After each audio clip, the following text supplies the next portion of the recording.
Hey everybody, it's Ron from Pick Dawgz, and this is Ron's Bank Shop Breakdown. We're going to go over 5 college basketball games for Saturday, December 30th, 2023. Now, if you like what you see, make sure to give this video a big thumbs up and subscribe to our channel. Don't forget to put your college basketball picks in the comments section below. And if you're looking for my best bets, including my $19 Bank Shop best bet, as well as my all-access season pass in college hoops, you can find those in the premium picks tab at pickdawgz.com. Alrighty, let's get into it. Here are the games for Saturday in college basketball. First up, we see Hofstra and St. John's. This one's going to be 12 p.m. Eastern on Fox Sports 1. We're seeing Hofstra play in recent games a tougher schedule. They played some challenging neutral site games at the beginning of their season, but as of late, they've played 3 of their last 4 games on the road, true road games against some pretty tough programs, St. Louis, Duke, and their last game against UNLV. And they didn't fare well in those games. We saw them lose to St. Louis in a close game, but then they lost in blowout fashion to Duke and UNLV in their last one. And, they had a nice win against Norfolk State in the middle of that, but that was a home game. They're on the road yet again here at St. John's. Not an easy place to play, not an easy team to play or prepare for. This is a St. John's team. May not be the best shooting team like Hofstra is, but they're a really good offensive rebounding team, and they should have a big advantage on the offensive glass in this game. Hofstra 315th in offensive rebounding. St. John's is number 3 in the country. So like I said, not a great shooting team, but you get a lot of second chance looks in this game. They're a fast-paced, aggressive offense. They should be able to score against this pretty weak Hofstra defense. The question becomes, can Hofstra keep up offensively? I just don't think so. St. John's a strong defensive team. They're 33rd in two-point defense, and while their three-point defense in terms of the percentage that they're giving up to their opponents isn't amazing, they're not giving up a lot of points to their opponents from the three-point line. So I think they're going to force Hofstra to try to take, uncomfortable shots, and I don't, when we've seen Hofstra recently, their offense has not been able to keep up. They scored 68 against St. Louis, 68 against Duke, and 56 against UNLV. Not going to be good enough in a game like this. Give me St. John's. I'm going to lay the points. Next up, we go to the ACC as Virginia Tech takes on Wake Forest. This one's going to be 2 p.m. Eastern on ESPN2. Both teams are off to good starts to the season record-wise. The Hokies are 9-3 this season with a win in the ACC as they took down Louisville. Wake Forest, this is going to be their first conference game, but they're 8-3 this season on a 6-game win streak, and that includes wins over Florida and Rutgers. But I do think Virginia Tech has played the tougher schedule when you look at the non-conference strength of schedule. I think they're the better team fundamentally, especially on the rebounding side of things, where they're stronger both on the offensive and defensive rebounding percentage side of things. And they're also a defense that I trust a little bit more as well. 53rd in adjusted defensive efficiency. They force more turnovers and tougher shots.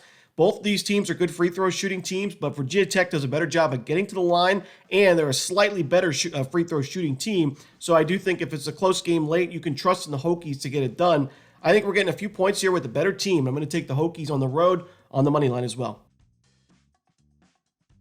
Next up, we see UCLA and Oregon. This one's going to be 4 p.m. Eastern on CBS. UCLA, I think they figured something out there at Oregon State in their last game. It was a slow start to the game offensively. They weren't shooting the ball well, especially from the perimeter. But as the second half got going, the UCLA was really strong on the offensive glass. They had some second chance opportunities and second chance buckets, and they were sharper from the perimeter. They ended the night 9 of 19 from 3, one of their best three-point shooting nights of the season thus far. And we know their defense was already strong. They held Oregon State to 62 points.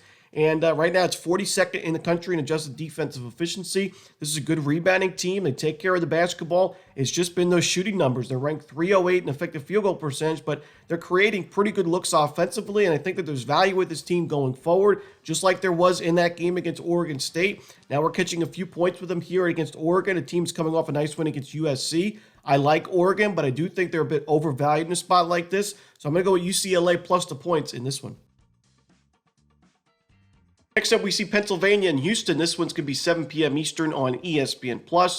Pennsylvania takes a lot of tough shots. They make them at a pretty good rate. In three-point shooting-wise, they're 37.6%. That's 35th best in college basketball. However, you're facing a Houston defense that forces you to take really tough shots and does so for 40 minutes most nights and is number 1 in the country in adjusted defensive efficiency, number 1 in the nation in effective field goal percentage defense, forces the most turnovers in college basketball, the 12th best three-point defense, and the number 1 two-point defense in college basketball. This defense, and it's not just this year, it's every year under Kelvin Sampson. It's just a defensive juggernaut. And while they haven't played the toughest of schedules at times, they've still had some step-up games. They played a road game at Xavier. That was a little bit challenging for them. But in this spot, I just don't think Pennsylvania's offense can keep up. and really, show up for 40 minutes. I just think, while they make their occasional tough three-point jumper, Houston, like I said, it's 40 minutes of just the best defense in college basketball. And on the offensive side, Houston should be able to score at will. I mean, really good offensive rebounding team. It takes care of the basketball. Not as good a shooting team as we've seen in recent years. They don't have as much talent,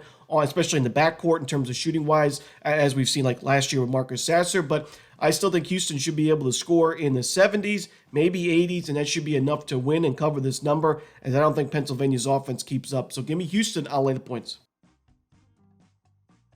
Next up, we see USC and Oregon State. This one's going to be 10 p.m. Eastern on the Pac-12 Network.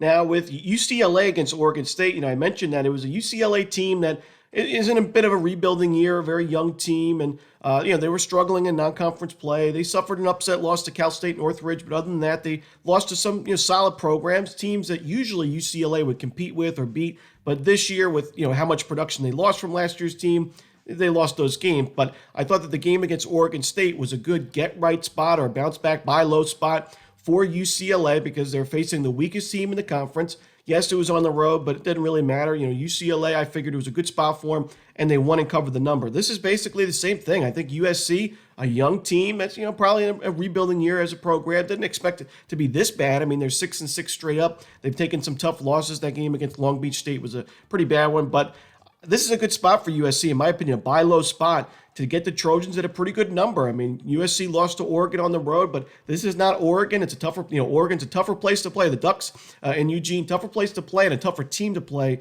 Oregon State, I don't think that they keep up on either side of the ball. USC, I think I think their talent really shines in a game like this. They win this game and cover the numbers. So give me USC. I'll lay the points. And that's it. Those are the games for Saturday in college basketball. Hope you enjoyed this video. If you did, don't forget to hit that like button and subscribe. And don't forget to put your college basketball picks in the comment section below. Again, if you're looking for my best bets, you can find those at Pick Dawgz Premium. As always, this is Ron Romanelli. Good luck.